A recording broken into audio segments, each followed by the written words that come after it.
The problems of Nigeria are not from the north, south, east, or west. They are not from our differences in tribe, culture, or social orientations. The problems are from the 201 million Nigerians that continue to tolerate, endure, and be silent to the gross misrule by the less than 10,000 persons to whom we entrusted our commonwealth. Our long silence as a people to those that continue to disrespect and disregard our constitution, where it is clearly stated that the primary purpose of government shall be the provision of security and welfare for the people. Fellow Nigerians, if you observe the rate of crime in Nigeria, ranging from ritual killing, kidnapping, Yahoo Plus, armed robbery, and thuggery, you will find out that it is all about the networking of cultist groups who operate in respect to their oaths. For people to form criminal groups, they must have something that is binding them together. That thing is the membership of a cult group. It takes two to tango. People are frustrated because of the way politicians have misruled the country and their luxurious lifestyles, which they live in the midst of a common hardship. As I'm speaking now, Nigeria has no direction as a country. Sadly,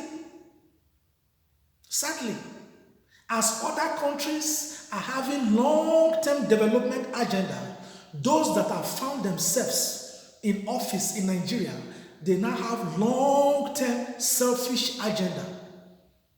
Our youths are in a hurry to develop, but they do not know the way, and the system is not helping them. They want to measure up with the luxurious lifestyles of our greedy politicians who earn more than they work. Our youths want to belong. We must not deny the fact that most politicians are cultists. They send the jobless youths to do all their dirty jobs. The jobs of supplying human parts, ballot box snatching, assassination, and other forms of thuggery. Even when our politicians get into office, they still have thugs beside their normal police officers, thugs and cultists that keep their ammunitions. When the politicians are not in town, the boys use their ammunitions for robbery and kidnapping. We have heard many of such cases where such boys were caught. They usually confess their sponsors in government, but the sponsor vehemently denies. They always deny. The case of the robbery and their confession is a ready example. Section 318 of the Nigerian Constitution forbids cultists from being governors, legislators, presidents, judges, and other sensitive positions. Yet, we hardly have public officers who do not patronize or affiliated to thugs and cultists with whom they have sworn oaths. The matter has become compounded because some members of our security agencies are also cultists. They easily give ammunition and information to their members. The cult groups should be granted amnesty and officially registered with their photographs. The leaders, in turn, must have verifiable data of all their members, which they are obligated to submit to the police periodically. Religious leaders can also help in this. Call out for cultists in the mosque, in the churches, and you'll be amazed at the members that are willing to repent. Call them to come out.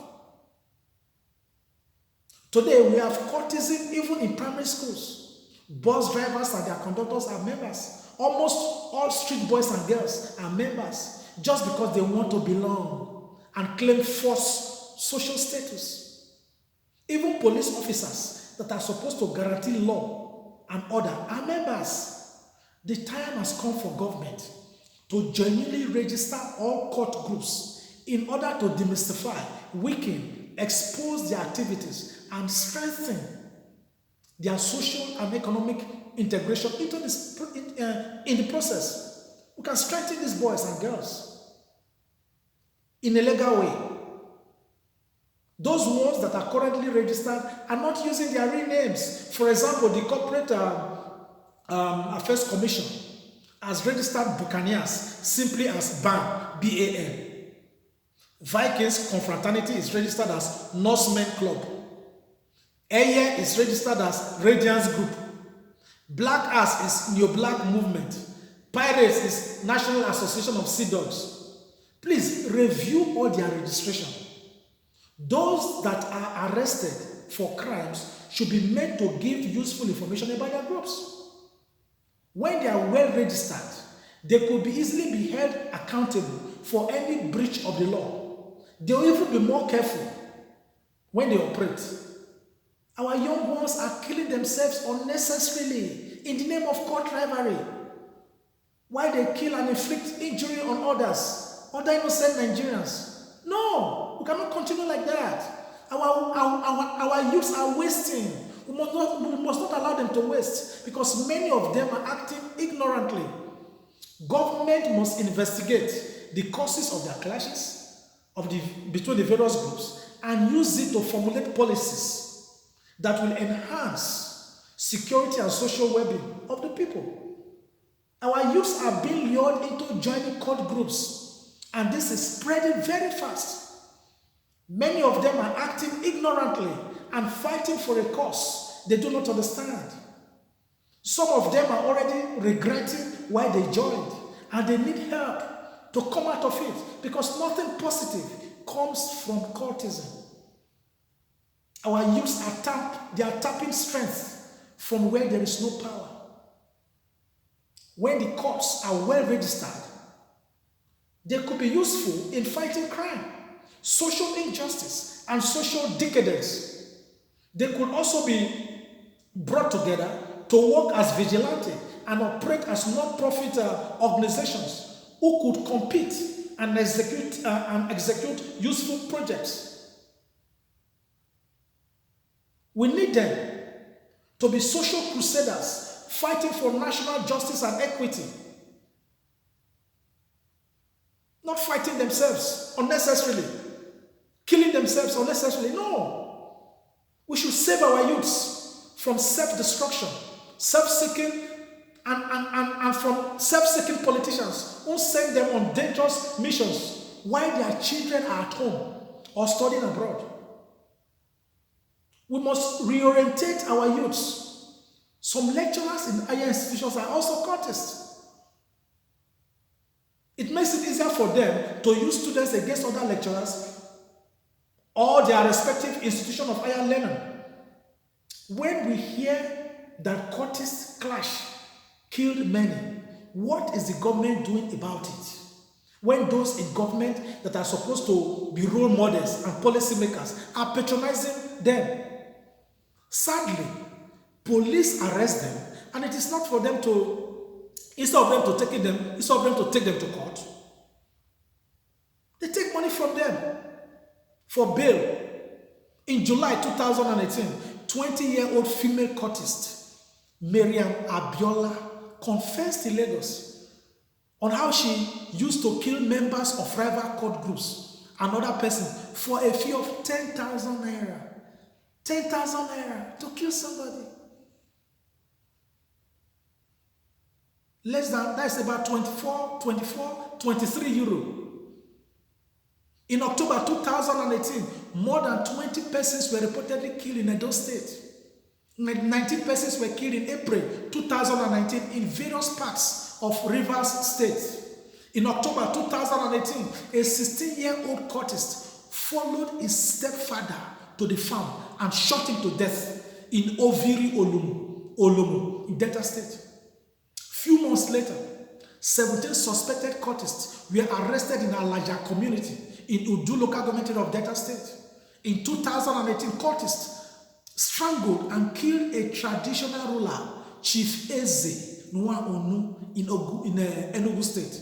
He was 105 years old.